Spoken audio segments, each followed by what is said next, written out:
Hey there, it's Pete with GCI Turf. Hope you're having a great day today. And I've got a very special guest with me. This is the Cub Cadet Pro X Series stand-on mower, and this is the GCI Turf MowDown ShowDown.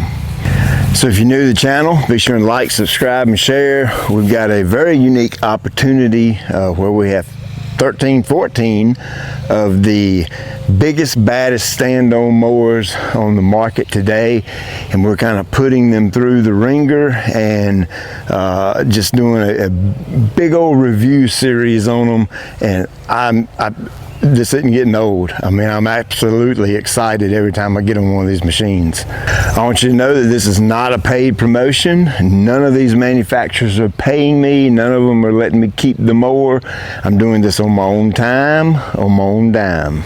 Now, I realize that, you know, everybody has a bad experience, right, with different things. And one thing I want you to keep in mind is please be respectful in the comments. The reason is all of these machines are made with American hands, American families, American moms and dads build these machines. You know, something you might potentially say could affect the sale somewhere down the road. And I realize that's a wonky way of looking at it, but it's my way of looking at it. And I'm all about the American family, all about American manufacturing, and support American manufacturing, American families to no end. So please be respectful in the comments. That's all I'm asking. This is not really a review style of a video. This is going to be more of a point system where we have a plethora of categories, and we're going to go through each category and score the machine on a 1 through 10 based on my opinion. And then obviously I've got 3 of my crew leaders that'll be taking this machine out and all the other machines, and they'll give us a score on each category as well. Now, one thing I like to do is I call it my one word. What I mean by that is I just got done mowing. I want the experience fresh on my mind. I just cut my fescue right here, just cut my bluegrass back there. You know, the word I've come up with this is not to be disrespectful in any way, and it's based on a pre-thought of what I expect out of the machine just from looking at it. And of course, I've never been on the thing, and that's probably bad of me. That's not good for me to do that, and I'm trying to mentally block that out, but it's very difficult because I get to use 14 of the baddest stand-on mowers in the country, and I mean, it's just, I can't get it out of my mind that I get to do all this. So I'm thinking about the machines during the course of the day when I'm riding down the road, and I don't mean this word to be a bad word, because this is an exceptional mower. It's a really, really good lawnmower. But I have to say that my one word for this mower is disappointed, because I was expecting something different, okay, based on looking at it, you know, riding it around in the parking lot from the shop to loading it on the trailer. I had this concept in my mind that this particular mower was going to be the stuff. I'm not lying to you. I thought this was going to be one of the I can't use the word better because this is not a competition, but I can say in my mind I was thinking this mower was going to score higher than other machines in the lineup, and I don't think it's going to. Once we dig into these categories, I don't think it's going to. So I want, again, I'm not being disrespectful in any way. I'm being honest. The word disappointed does not and should not reflect the performance of the mower, because as I've said, it's a good mower, and we're going to go through it, and you're going to see a whole lot of good things about this machine. But as far as what I was expecting, what I was looking for out of the machine, it didn't quite live up to what I was expecting. So it is what it is. I've got to speak it like it is, and again, I mean absolutely no disrespect by that. And I hope you sell thousands of these machines. That's what I hope. So let's get into the categories. First of all is bad to the bone. We're looking at the aesthetics and the build quality of the machine. Now you guys know by now that I'm the in-your-face muscle car. I'm gonna chop your head off. Give me the grass. I'm ready to cut it guy. I don't like a wimpy looking mower and that kind of thing. Would you go inside? Please go inside. Please. Please. I will give you a bone. I will give you 2 bones if you go inside. Please.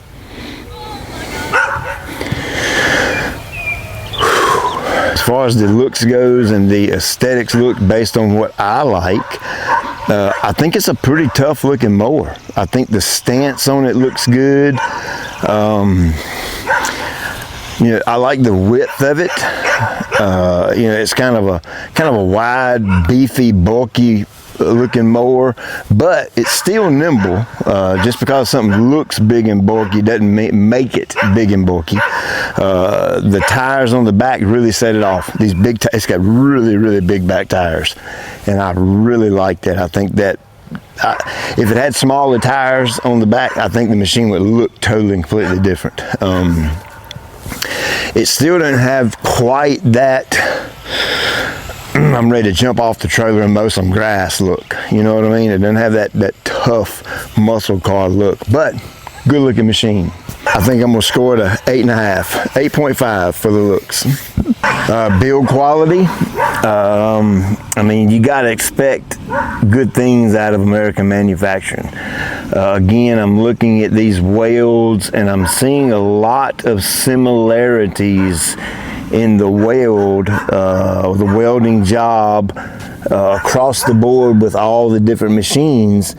And I mean, I'm pretty convinced that a lot of this is robot welded. I know that some of it's got to be man welded. I can see somebody got a little funky with the weld right here, but man, you cannot beat American manufacturing. This thing is built very solid. I like the casters. I don't see any grease, so these are probably you know, sealed casters right here. You can see right here they've got a cutout in the caster plate on the side right here, probably to reduce some weight, but they're very thick. That looks like a, what's that, a 2x3 maybe, piece of square, rectangular tubing right here that's used for the main frame that comes all the way out to the casters. I think it'd be hard to tear the thing up. You know, that's what I look at when I'm thinking build quality is, you know, you want something that's going to hold up under abuse. You know, of course, I don't recommend you abuse your equipment, but if you get in a position to where you have to abuse it to get the job done, you want it to hold together. You don't want bolts falling out and things breaking and snapping. So when I look at build quality, I'm gonna give it a solid 9 because the thing is built like an army tank. And of course you're gonna pretty much see that across the board with a lot of these machines. Again, they're made in America, and yeah, it might be a few little, you know, nuances between them. You know, one might stand out a little bit more than the other, but for the most part, the build quality should be pretty even across the board between all these machines, and this one's absolutely no exception. So next category is the toolbox, and that is going to be the ease of maintenance. We're going to look at that, and of course we talked about parts availability. That's basically a dealer thing that you'll have to do your own homework on that, because I can't even possibly begin to track down all the parts and tell you what's available and what's not. That's just not logical for me to do that, so you'll have to do that on your own. But let's look at ease of maintenance, and basically I'm talking about basic maintenance. You know, I don't hire mechanics. I hire people to cut grass, and I like to save money by doing the basic maintenance on the machines, which is changing blades, sharpening blades, balancing, that kind of thing, changing the belts, belt brakes, changing the oil filter, air filter, oil filter, and potentially we get into some hydraulic filter changes and hydraulic fluid changes. So I don't know how easy it is to do that, because that's a big deal. If it's hard to do it, then it's harder to do it, right? So we're going to take this and drop the deck all the way down. My grass is incredibly thick right now, so I have to mash that deck down. One thing I want to be clear about is I haven't done all the homework and all the research to find out exactly how to change the belt on every one of these mowers. That would be pointless, because then I would know, pre-hand or beforehand, how easy something is. So the point is to do it, a one-off, and based on my experience doing this, just look at it and say, that's really easy, or that's not easy. You see what I'm saying? So that's the point of this, is to kind of do a one-off take on it to see just how easy I think it is. Now, looking at this, I don't think this even has to come off. Okay, you can change the belt without taking this off, but Cub Cadet, put some wing nuts here. Put them there. Okay, I know it might look a little funky because you got this big flat area, then you'll have a big black wing nut right there on either side of your logo. But if I'm in the field and I have to take this off for whatever reason, I stop what I'm doing, go to my truck, hope that I have a 10mm wrench or whatever size this is, 10mm socket or whatever, so that I can get this off. And I don't want to do that. That's too much trouble. It's too much work, especially if I'm on my last yard and I've been hot and sweaty all day. I want to be able to take a wing nut and twist it off. Now you put them over here. Look at this right here.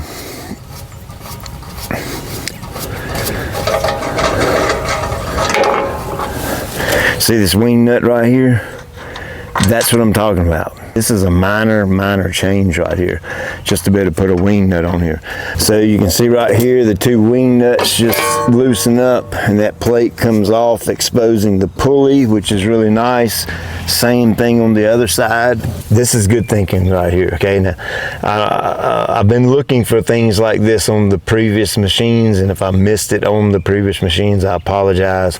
But right here we have, I think what that is, a 1/2 inch for a 1/2 inch ratchet right there, and you can put the 1/2 inch ratchet in there and use that to pull, to take the tension off of the belt. That is genius. That is absolutely genius.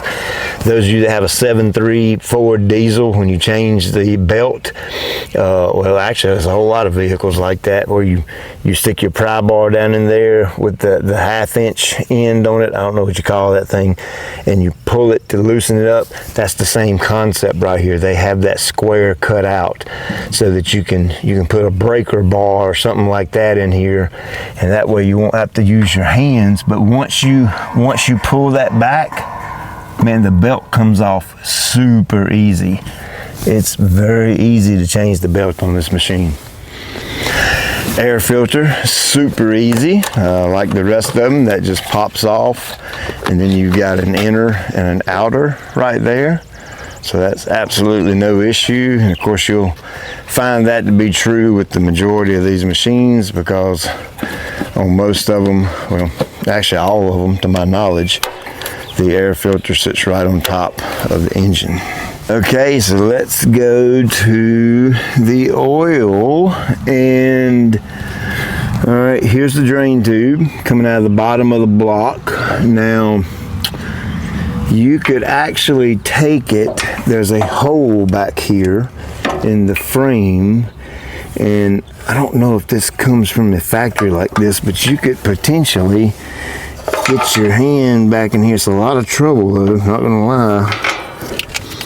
And when you go to change the oil, you could push it down through this hole in the frame. Let's see what this does. There it goes. Push it down through that hole in the frame, and look at there. Oh yeah. Let's see if you can see where that comes out. Right here, look at that. That's nice. That comes out. Now, again, this has been a downfall of several of the machines. I need an extension, okay? It would be incredibly cool to have some type of an extension to be able to put on this thing, or with some type of a on-off valve so that I can get this away from my machine. Of course, I could potentially have an oil pan to slide up under here and drain it, and I wouldn't get any oil on the machine. But you know, in perfect situation, I would like to get the oil away from the machine every single time. You know, I'm a neat freak. I don't like oil and crap all over my thing, my mower. Of course, you can wipe it off, but it's just, I don't like it. Okay, that's my take on it. I just don't like it. I would much rather have the oil tube to get it away from the mower so that I can change it without making a mess. So let's get this back up through here, because that doesn't belong there all the time. That would be just for when you're changing the oil, and the rest of the time it just sits right there on the frame. Let's look in here for the oil filter, and it's buried. I'll go and tell you that now. My hand, I've got fairly large hands, and I can get it in here, and I can barely get my hands on it to be able to grip it and turn it. Of course, you'll probably need an oil wrench, and then you have to come down through here and somehow finagle the wrench and get it on, and then you have to get it back on and get the wrench on, and then once you do that and take it off, then you got to get the wrench back on to tighten it down, unless you put a good grip on it with your hand. See if this makes any difference. If we drop this down, that actually made it worse. So yeah, that's a little bit of a bummer right there, because that's really difficult to get to if we're comparing it to some of the previous machines that the motor would be more forward, or we'll talk about what this is in a minute, because this is actually really cool.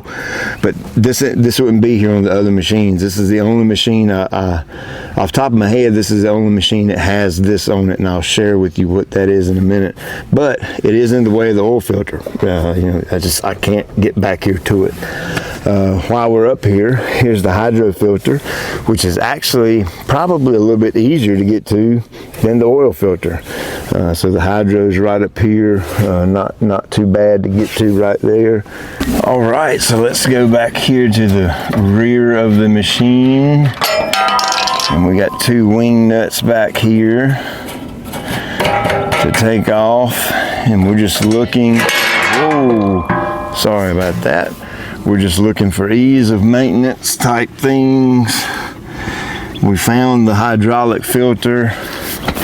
We found the oil filter, which was a little bit of a pain. Ooh, I like that. It's even easier to get to the hydraulic filter back here, right there, front and center. Here's your fuel tank for hydraulic fluid. Let's see if we have some type of a drain. Some of these machines, I think the hydraulic fluid has to be pumped out. And on this one, I'm not actually seeing any type of an actual drain plug for this. So more than likely, you have to pump the hydraulic fluid out of this one. And again, I'm not a mechanic. I'm just looking for ease of maintenance. That's what I'm looking for, simplicity.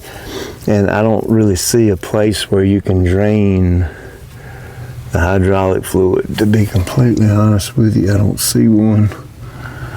Here's your tube going with it, feeds both of the pumps right here. There's a suction side coming from the tank.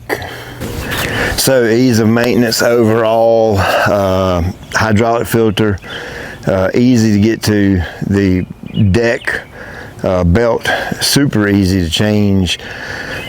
The oil is a bummer. I'm just going to tell you that now. It's just a bummer because of where it's in a really awkward place to have to get back in there to it. And obviously you're going to change the oil on routine maintenance more than you're going to do anything else. So for that reason, I gotta give it a 7.5. I can't in good conscience give it a good score, simply because that oil filter is in a very, very difficult place to get to. All right, so one of my favorite categories, ingenuity. We're going to talk about the controls, ergonomics, functionality, ease of use, comfort, the height of cut adjustment, ease. So let's talk about the controls, and pretty much let's go over the layout first. The layout is one of my favorites. Hands down, one of my favorites so far. You guys know by now I'm a left-hand parking brake guy, a right-hand height of adjustment guy, and I want the controls within my reach to where I don't have to exert any energy to get to them. Okay, I don't want to dig down in here and pop the PTO. I don't want to reach up here and throttle it. Look at how simplistic this is. Key, PTO, throttle. Key, PTO, throttle. I mean, it's literally, if I'm on the machine, I don't have to do anything to grab this. Here's my key, here's my PTO, and I want to say something about this PTO.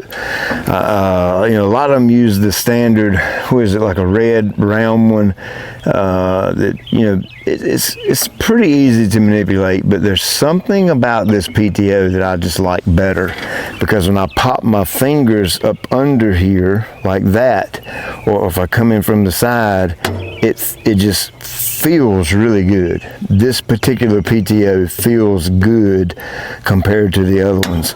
You know, I popped PTOs for a long time, and this one just stands out to what the standard PTO knob would be. The throttle cable, I would like to say this about the throttle: it is incredibly smooth. Very, very smooth and very easy to manipulate forward and backwards, whether you're throttling up or throttling down. The handlebars, you know that a lot of these machines come in two different ways. One would be a rigid bar front, rigid bar back, and you would bring the controls to the rigid bar or push the controls to the rigid bar, and the opposite way, the rigid bar would be in the middle, and you would have a set of drive handles back here and a set of drive handles up here, and you would push the handles toward the rigid bar or pull the handles toward the rigid bar. It's personal preference on that. I can operate them both. It doesn't matter to me one way or the other. That's just all personal preference, but the layout of this is just absolutely fantastic layout. Like I said, it's probably my favorite layout so far. Just everything's so easy to get to. I don't have to bend over to get a hold of my parking brake. It's a short throw parking brake, and I kind of like this style parking brake, because when it locks in, it locks everything good and tight. Let's see, where does that go? This seems to be a really good parking brake that holds really tight, and I just like it because it's right here at me. And then of course my height of cut is right here. I don't even have to hardly move to get my hands on all this, and I like that. So on the controls, you know, the layout, the design of this, hands down a 10. Absolutely a 10. These are my favorite. The layout of it and how easy it is to get to the different functions of the machine, it's absolutely my favorite, and so it gets a 10 without a question. The ergonomics, okay, again, I've got fairly decent sized hands. I would love to see some type of an adjustment on this front bar.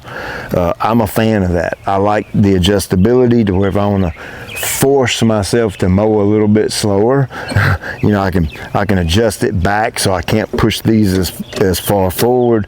So, you know, yeah, you can feather it and not go all the way, but it just feels better to have a bar set that you push against. I like that feel better.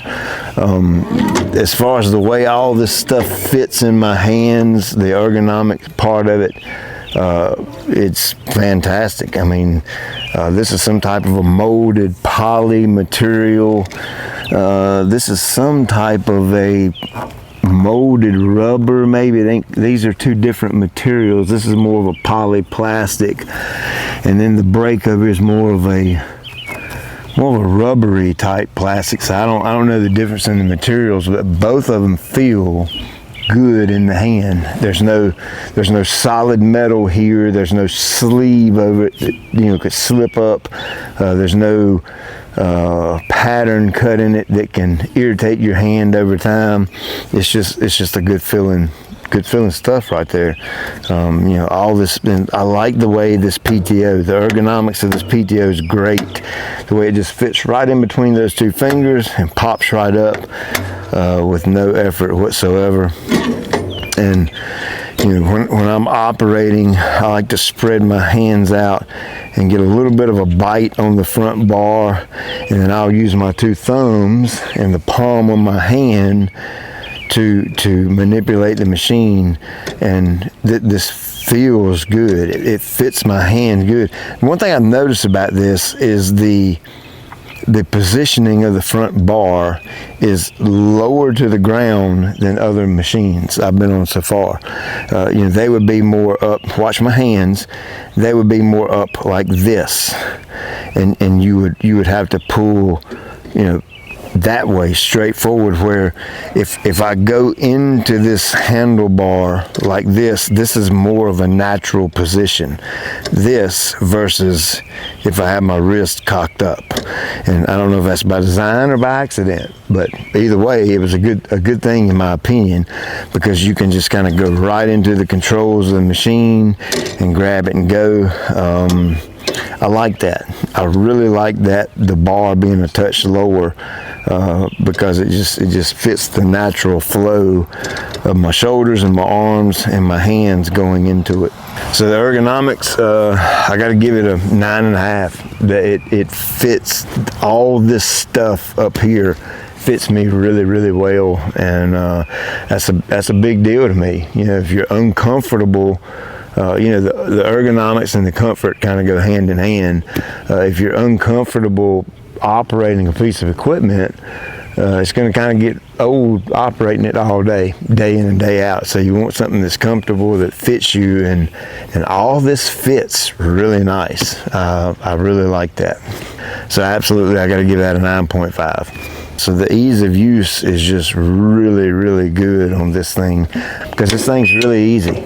It takes very little effort to do that. Now, there's a tab right here. So this is a cool feature right here, and I haven't seen this yet on any of the other machines, but of course this is your bolt with a sleeve on it, and you can see back here when you hit your button, you can see this flops up. Well, that's what locks it into place back here. Well, here's the unique part about it, is watch the front one. When I go down, you see here, the front one locks too. So it won't come undone until you mash the button. You see it pivoting down there?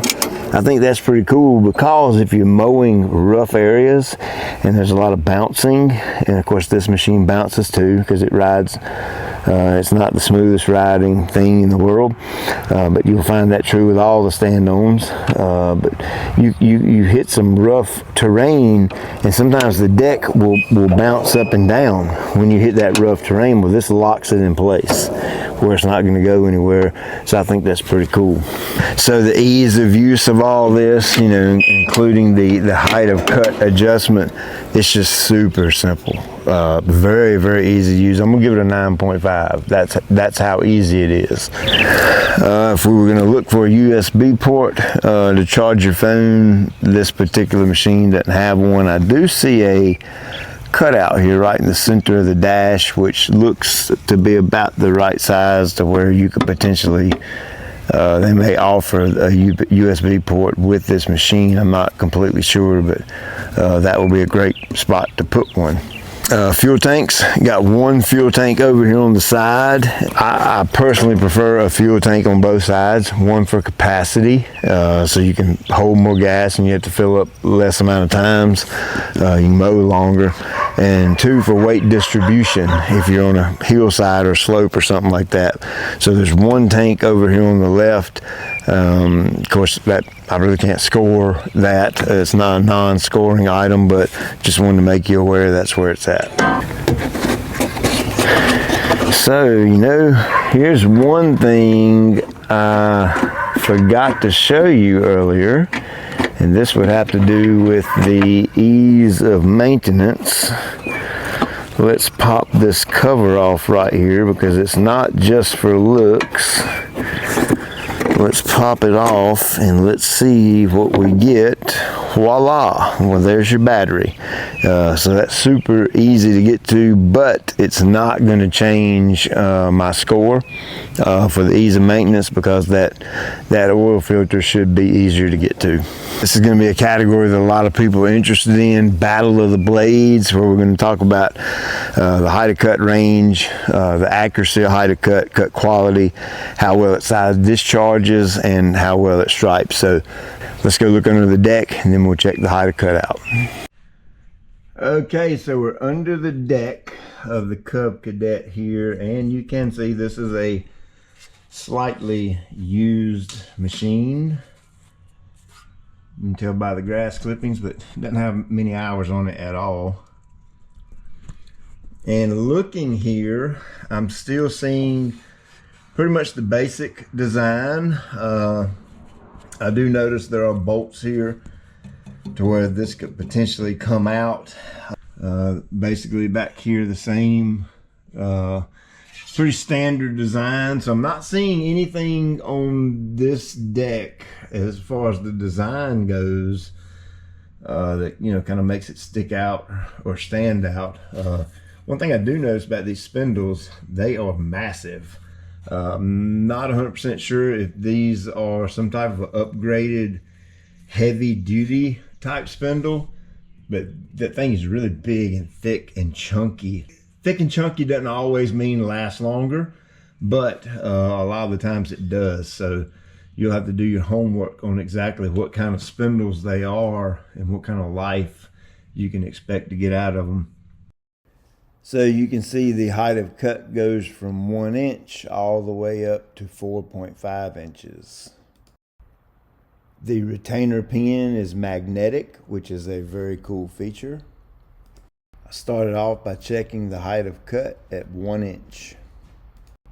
As you can see, it came in at slightly over 1 inch actual. Then I checked it at 2 3/4 inches.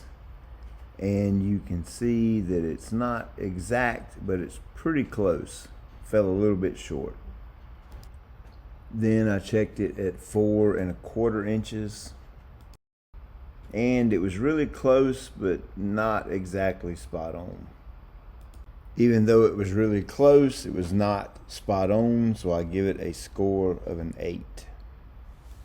So cut quality, all the blades were removed, sharpened, balanced, clean before we started this. That was done for each mower, and I would say it's got a good cut quality, okay, solid cut quality. There's nothing that really stands out to me about it that makes me go, wow, this thing cuts better than anything I've ever used before. It don't do that, but it does produce a very good, nice cut quality.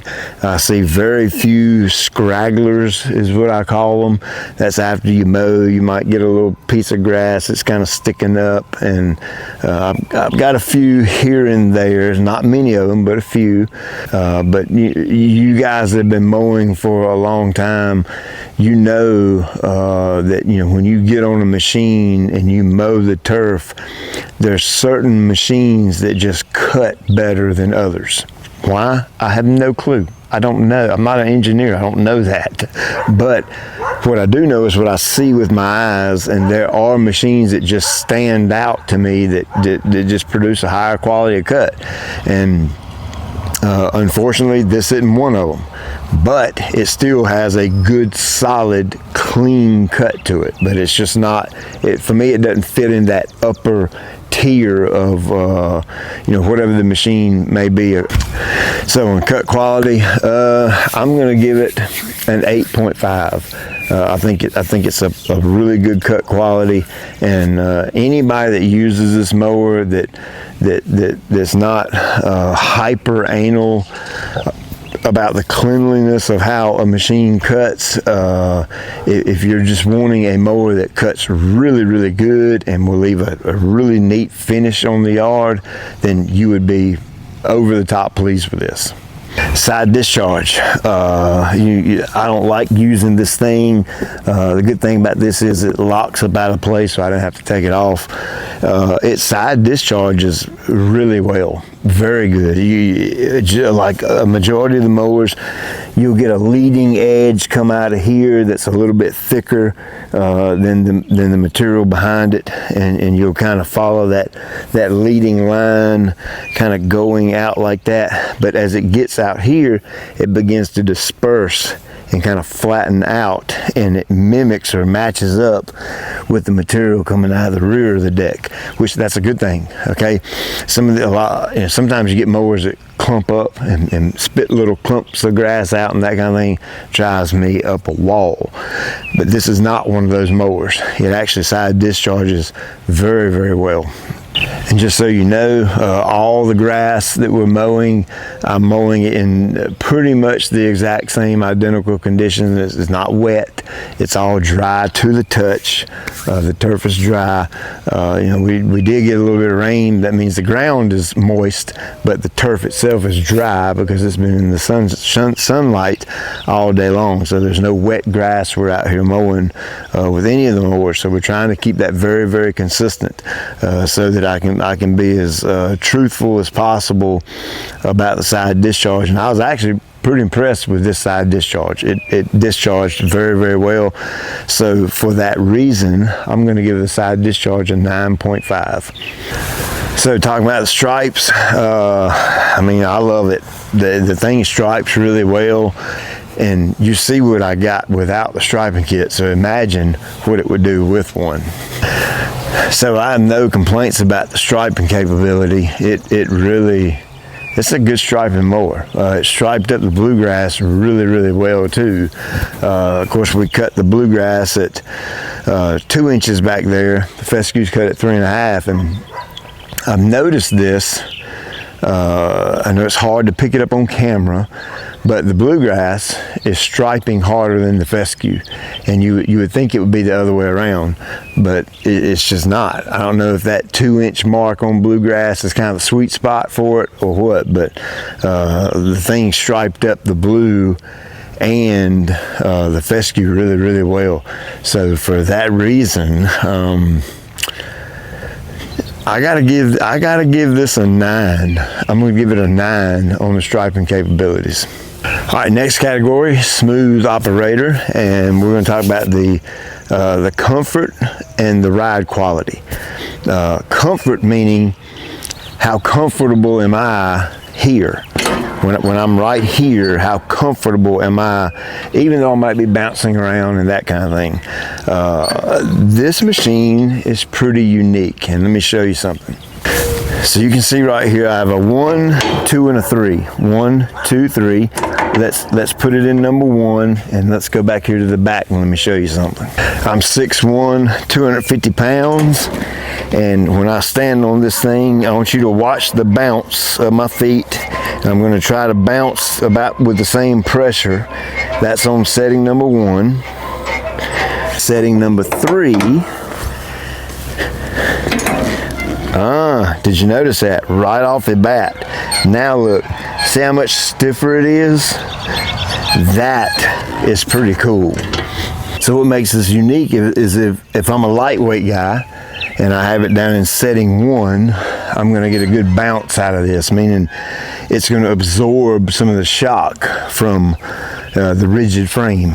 Well, if I'm a bigger guy, fat dude like me, I can put it up in 3, and it really stiffens this up back here, and so it takes more weight and more pressure to make it actually give and bounce. So it's suitable for a lightweight guy all the way up to a fat boy like me. And I found that the comfort of the machine, meaning regardless of what all this is doing and how all this is bouncing around, the comfort of me being in the operator's seat was pretty good.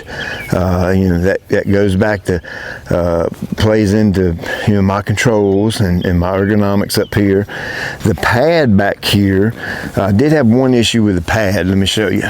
So I think we've had 1 or 2 machines that I thought had a really good pad, but you can see the thickness is up here and here. Now when I'm in the machine and when I'm having to lean, all this is so wonderful. I mean, I don't think you can get it any better than that right there, because it's good and it's firm enough to catch me, you know, kind of hold me in place. And then when I'm in the seat here, all this is nice and padded up here. But here's the problem: it gets thinner as it goes down, or at least to me it feels like it might be thinner. When you put your hand here and here, it actually feels the exact same thickness, but it feels thinner because when I'm going down a ditch and I'm planting my knees in here and bracing myself, my kneecaps are going all the way through that and pushing whatever is behind this. And I'm assuming it's wood or maybe some type of a hard plastic, poly. I can't. That's glued, so I can't get in there to see what that is, but that's either wood or poly, but I can feel that with my knees. One thing I would like to point out, this is also adjustable. See these 3 grooves right here? You can go low with it or up high with it, either one you prefer. But I would love to see across the board with all the manufacturers, down here in the knee area, I feel like it should be thicker than it up here, because a lot of the times when you're doing ditch work or going down a hill and you're going to plant your knees in there and kind of lean backwards, you don't want your kneecap hitting that wood behind there. So I think this could be a little bit thicker.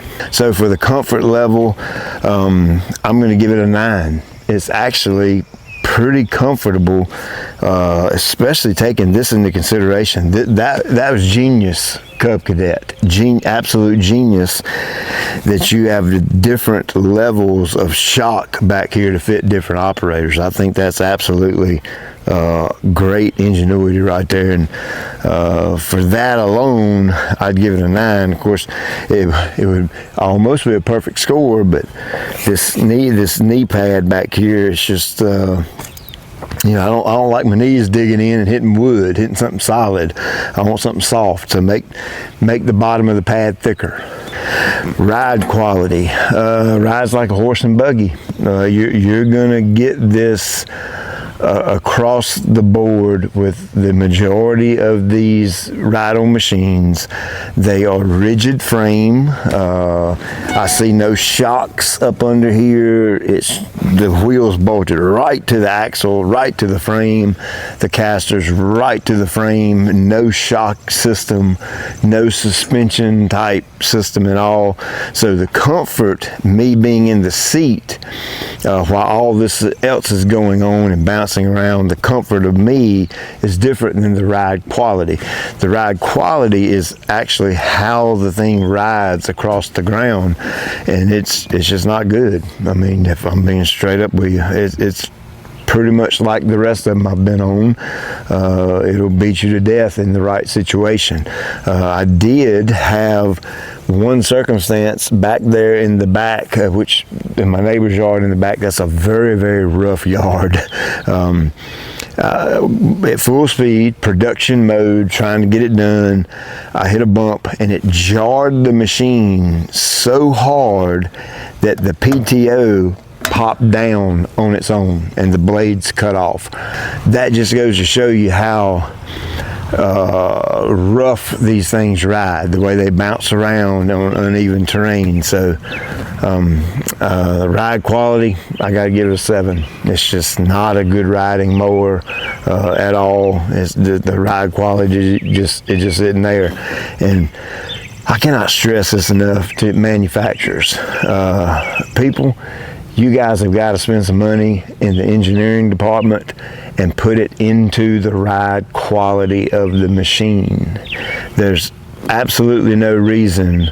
I would pay $1,000 more for a machine that rode really, really well. Of course, it's a stand-on mower. You can't expect so much out of it. You know, we're not expecting Cadillac suspension on these things, but it should ride better. And I personally would be willing to pay $1,000, $1,500 more if you took that money and put it into the suspension on these machines, just so they ride a little smoother. You know, again, not looking for Cadillac quality ride, you know, status, but it's got to be something that can be done. You know, you got bright minds in your engineering department, and this goes to all manufacturers. Put them to work on the ride quality. So let's talk about the horsepower a minute. This is a big old fuel injecting EFI Kawasaki FX 850. Got pretty good power. I saw no lack of power, especially cutting, you know, high-end turf like this. We're not out here bush hogging or anything like that. So the thing had plenty of power. So power, not lacking in power at all. Got plenty of power. I'll give it a score of a 9. And of course that's going to feed into the hydraulics, because you know they kind of go hand in hand. The fuel sensitivity and responsiveness is just a little bit of a letdown. In general, an overarching view of the hydraulic system on this machine, in my opinion, it's spongy. That would have to be the word I'd use to describe. Fluffy, spongy, soft would be the word I would use to describe the hydraulics. Now, you have to understand what I expect out of a hydraulic system on a piece of machinery, whether it be from a push mower all the way up to a motor grader.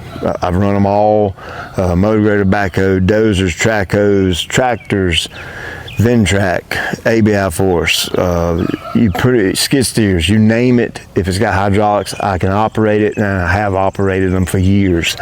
And when I manipulate a control, and what I mean by that is when I move a control, I'm giving the control a command. I'm telling the control I want this one to go forward, and I want this one to go backwards.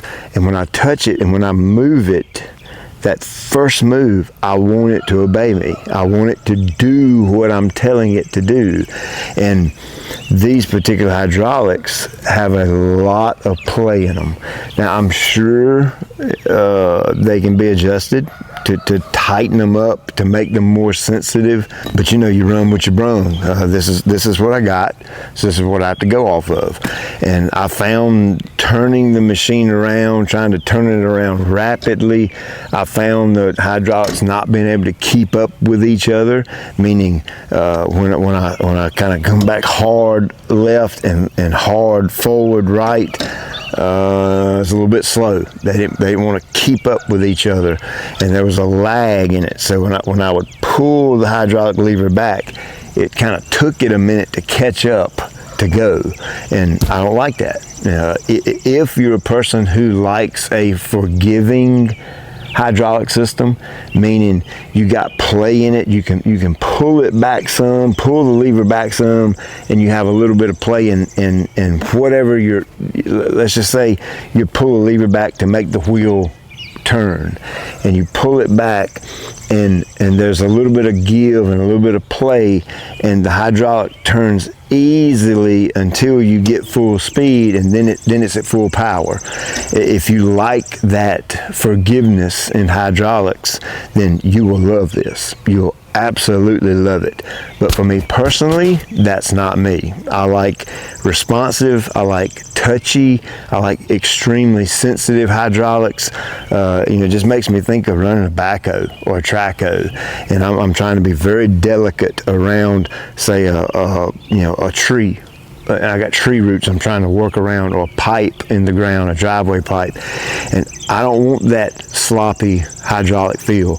If I move that thing an inch, I want it to move an inch. That's it, and I want it to stop. If I stop, I want it to stop. I don't want any lag in the hydraulics.